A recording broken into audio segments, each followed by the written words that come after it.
안녕하십니까. 담임 목사입니다. 일전에 보내드린 동영상에 이어서 보내드리도록 하겠습니다. 전도서 9장 11절 말씀해 보시면, 내가 다시 해 아래에서 보니 빠른 경주자들이라고 선착하는 것이 아니며 용사들이라고 전쟁에 승리하는 것도 아니며 지혜자라 해서 음식물을 얻는 것도 아니며 명철자들이라고 재물을 얻는 것도 아니며 지식인들이라고 은총을 입는 것도 아니니 이는 시기와 우연은 그들 모두에게 임하느니라. 12절에 분명히 사람은 자기의 시기도 알지 못하나니 물고기들이 재난의 그물에 걸리고 새들이 올무에 걸림같이 인생들도 재앙의 날이 그들에게 호련히 임하면 거기에 걸리느니라. 이어서 13절부터 16절 보면, 내가 또 해 아래서 지혜를 보고 내가 크게 여긴 것이 이러하니 곧 작고 인구가 많지 아니한 어떤 성읍에 큰 왕이 와서 그것을 애워싸고 큰 흥벽을 쌓고 치고자 할 때 그 성읍 가운데 가난한 지혜자가 있어서 그의 지혜로 그 성읍을 건졌다고 기록이 되어 있습니다. 사랑하는 성도 여러분, 한 시대를 풍미했던 전도자요 지혜자인 유다 왕국의 왕인 솔로몬이 힘겹게 종말을 살아가는 우리에게 본절을 통해서 전하고자 하는 삶의 진수의 교훈, 과연 무엇이라고 생각되십니까? 큰 임금에게 둘러싸여 위기를 당한 작은 성읍을 그 위기에서 건져낸 것은 빠른 경주자도 아니고 용사도 아니고 지혜자도 아니며 명철자도 아니고 지식인도 아니라 마음이 가난한 자였습니다.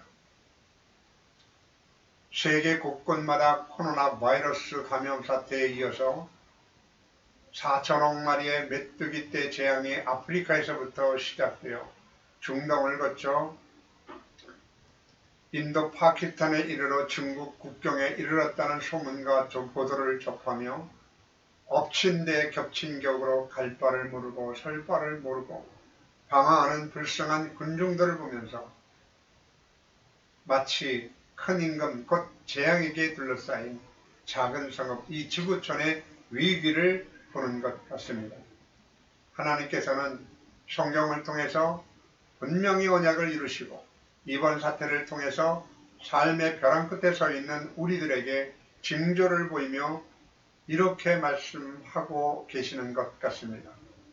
사랑하는 나의 자녀들아, 너희들은 지금 정신을 차리고 근신하여 마음이 가난한 자가 되어 이 삶의 위기를 당한 자들을 구원하라.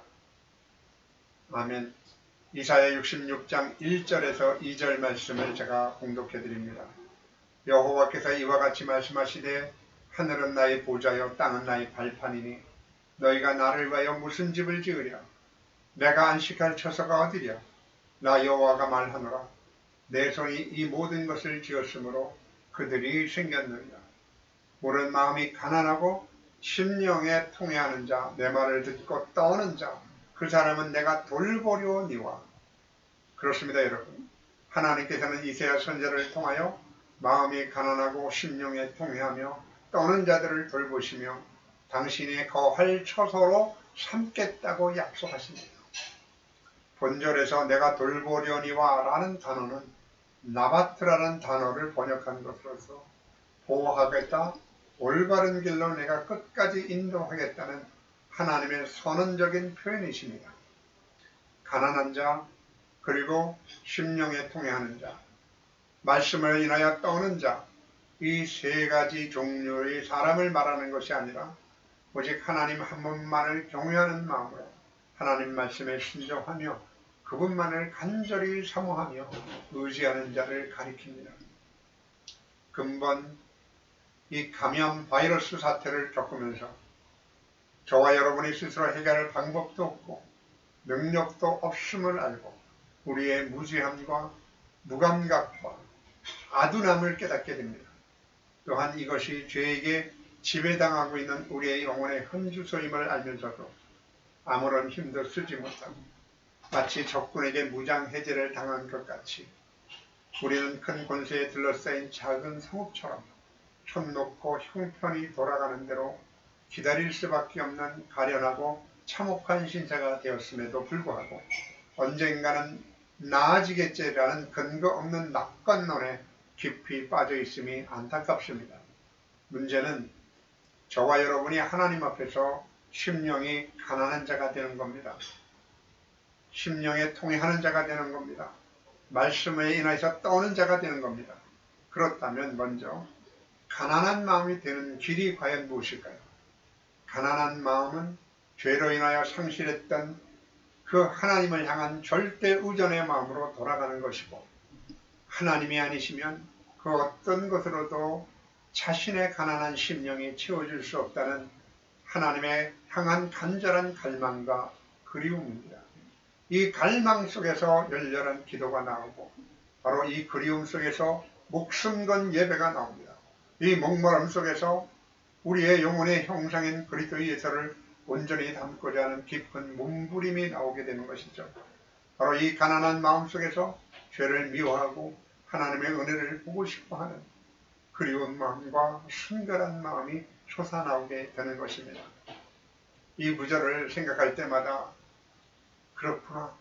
하나님께서는 심령이 가난한 사람들에게 이렇게 큰 은총을 베풀어 주시는구나. 그러면 나도 가난한 심령이 되고 싶다. 내가 어떻게 해야, 무엇을 해야 가난한 마음이 되어 천국을 누릴 수 있는 복음을 받을 수가 있을까? 매우 어려운 질문입니다. 왜냐하면 인간이 가난한 심령이 되는 것은 인간의 노력이나 힘만으로는 불가능한 그 무엇이 있어야 하기 때문입니다. 그렇다면 어떻게 해서 우리 마음이 가난한지인가? 4가지 경우를 말씀드리도록 하겠습니다. 첫 번째, 표상들로부터 벗어나야 됩니다. 두 번째, 선행하는 은혜가 작용해야 합니다. 세 번째, 하나님 안의 행복을 생각해야 합니다. 네 번째, 기도로서 그 마음을 표현해야 합니다. 오늘은 표상들로부터 벗어나는 것, 이 주제를 다뤄보도록 하겠습니다. 표상은 어떤 사물에 대한 나만의 해석입니다. 그러나 그 해석은 사물에 대한 올바른 해석이 아니라 하나님을 거스르며 살려는 우리 인간들의 추악한 욕망에 의하여 삐뚤어진 해석이 대부분입니다. 그리고 이러한 삐뚤어진 해석은 잘못된 가치관을 갖게 되며 하나님의 자녀들에게도 그릇된 희망 혹은 잘못된 절망감을 안겨줄 수가 있는 겁니다. 이런 것은 이런 뜻입니다. 우리가 어떤 높은 지위나 재물을 얻게 되었다고 생각해 봅시다. 그런데 심성이 올바르고 그 마음이 하나님의 은혜 가운데 있습니다. 그래서 자신이 얼마나 연약하며 무능한 존재인가를 깨닫고 매일매일 죄에 노출된 존재라는 사실을 너무나 잘 알고 있습니다. 그래서 매일매일 하나님의 은혜를 구하며 그 은혜에 의존합니다. 이렇게 되면 높은 지위, 많은 재물을 가졌다고 할지라도 왜 하나님께서 나에게 남이 갖지 못한 이런 것들을 가지게 해 주셨을까? 그러면 내가 이 지위를 가지고 이 재물을 가지고 어떻게 하면 위로는 하나님을 올바르게 섬기고 이 세상에는 불행하고 고통 많은 많은 사람들이 있는데 이런 것들을 통해서 하나님의 사랑과 긍휼 그리고 자비를 어떻게 나타낼까? 나에게 주신 이 모든 것들을 통해서 불의한 자들에게는 하나님의 공의를 나타내고 많은 사람들이 하나님의 행복을 골고루 누리도록 해줄 수 있을까? 하며 생각을 하게 되는 것입니다. 이런 경우는 자신의 권력과 지위와 사물이 주는 그 의미를 하나님의 올바른 관계에서 해석하게 되는 것입니다.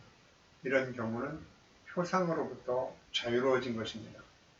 그런데 사람이 그릇된 욕망에 사로잡히게 되면 그 사람은 얻어진 지위나 얻어진 물질, 세상의 자원에 대해서 자신의 욕망을 가지고 잘못 해석하는 것을 말합니다. 이것이 표상이라고 합니다. 이렇게 될 경우 자기 주의를 가지고 자기 재물을 가지고 다른 사람을 이용하거나 지배하려고 하고 자신의 욕망을 성취하려는 것에만 몰두하게 되어 모든 것이 욕망의 성취를 위한 수단으로만 보이게 됩니다. 결국은 하나님 안에서 행복을 찾는 것이 아니라 하나님 밖에서 행복해지려고 애쓰게 되는 것이죠. 이런 표상에 인간이 한번 사로잡히게 되면 죄의 특성이 유감없이 발휘하게 됩니다. 항상 말씀을 드리는 것이지만 죄의 두 가지 특성은 지성에 대해서는 속임으로 다가오고 의지에 대해서는 강압으로 우리 안에서 역사합니다. 예를 들면 술을 계속 먹다가 보면 술에 인이 박힌다고 얘기를 합니다. 술만 생각하면 먹지 않고는 견딜 수가 없습니다. 이것이 의지와 욕망에 강압하는 힘입니다. 죄의 속임은 우리가 표상을 대할 때 그릇된 희망과 잘못된 전망과 기대감을 보여주므로 하나님 앞에 위험한 상태에 있음에도 불구하고 잘못된 희망으로 착각하게 되어 하나님을 의지하지 않게 됩니다. 그리고 잘못된 절망에 사로잡히게 되면 모든 것을 비관적으로 해석해서 하나님조차도 나의 이 형편을 구원하지 못할 것이라고 생각합니다. 욕망을 억제하거나 표상으로부터 벗어나는 것만으로는 충분하지 않습니다. 외적인 행위로는 잘못된 표상을 정결케 할 수가 없습니다. 그래서 필요한 것이 진리의 빛입니다. 이 진리의 빛으로 사물을 비추어서 그 진리의 빛 아래서 그 사물이 주는 가치와 의미를 생각하는 사람들이 되어야 합니다. 하나님의 사람 아우구스티누스는 이렇게 말합니다. 만일 인간이 진리의 밝은 빛을 받지 않는다면 인간은 필연적으로 영혼과 육체 중 육체만을 편애할 수밖에 없는 존재이다. 맞습니다. 진리의 빛은 우리에게 그 모든 거짓 표상으로부터 벗어나게 만들어주고 그래서 잠시 머물다 사라진 부질없는 이 세상의 모든 영화로운 것들이 하나님과 올바른 관계를 맺지 않는 한 모든 것들이 없는 것들이 아무것도 아니라는 것을 깊이 깨닫게 하여 만들어주는 것입니다. 그래서 이 표상으로부터 벗어나기 위해서 밝은 진리의 빛 아래 여러분이 절대적으로 가야만 하는 것이죠.